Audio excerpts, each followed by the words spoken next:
Concordia has not put up the record that you guys would have liked to the last couple of years.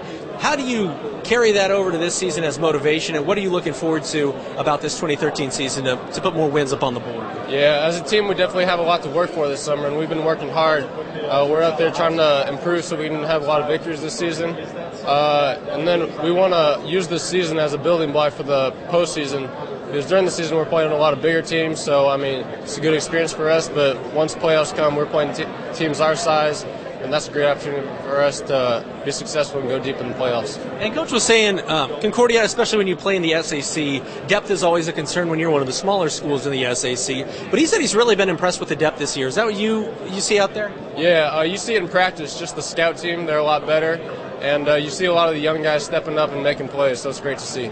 Offensively, going in as a quarterback who's got a D1 scholarship in the back of his pocket, how do you look to take the next step, not only as a player but also as a leader for this team? Because you guys had Mark and Brandon and a bunch of guys in years past, but you're kind of looked to, you and Anthony, as the guys this year. Yeah, we're looked up to a lot, I feel like, and there's a lot on our shoulders, but I feel like we're prepared for it through all of our experiences in the past, and I feel like me and him both can help lead the team to a successful season. On the field, what are you looking to improve? Because obviously, with the D1 offer and a scholarship out there on the board, you're considered one of the best quarterbacks in the state. How do you live up to that expectation, and how do you improve your game and let everybody see what you've been working on and what you've been able to do? I just say to prove that, I feel like just showing my abilities and my skills on the field. Being more consistent, I say, is one of the things I need to improve on. And cutting down the interceptions and turnovers is a big thing. That'll help our team this year, I feel like. What do you do to make some big strides this year? Because obviously, you got a quarterback, a Division I quarterback coming back.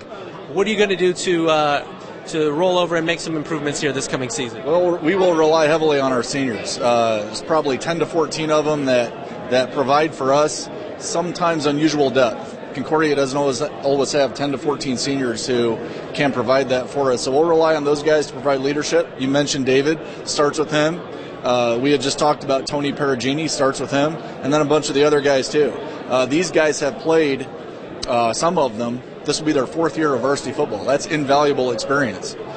So they bring kind of a very mature outlook to Friday nights. Nothing's going to rattle them too much. So not only do they have to provide that leadership, but then they have to make plays too. Hopefully they will. Obviously, Ball State loves David, or else they wouldn't have offered him a scholarship. He's headed to be a Cardinal.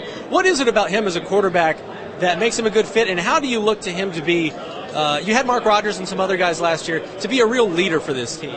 He started that already this summer. He's been a lot more vocal than he ever has been, which is where it starts. But then not only with that vocal leadership, you have to provide example as well. I mean, he's going to have to not only make plays on Friday night, but he's going to have to practice hard, and he's going to have to be that kind of guy that other kids look to as not just a vocal leader, but a leader by example.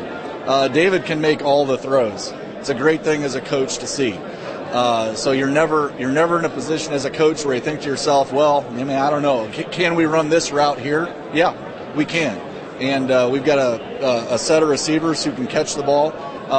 I don't know, maybe not as explosive as Mark was, but we always have players who can make plays. Been very pleased with what we've seen throughout the course of the summer. So I think, there's a lot of potential there. Defensively, what are some of the things that you like about this team, and what are some of the things that you guys are working on heading up towards August 23rd defensively? We're always in a position at Concordia where we'd like a little more depth. You mentioned a concern. I would think that would be it. Probably the strength of our team begins with the linebackers.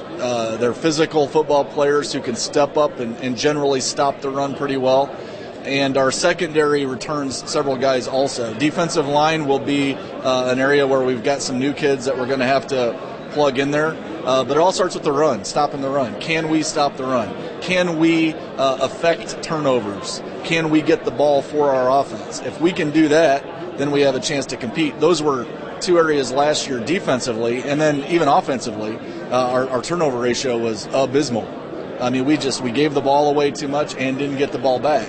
Not a good recipe for Concordia for success in this conference. We've got to be better there. Stop the run, get turnovers, good things will happen.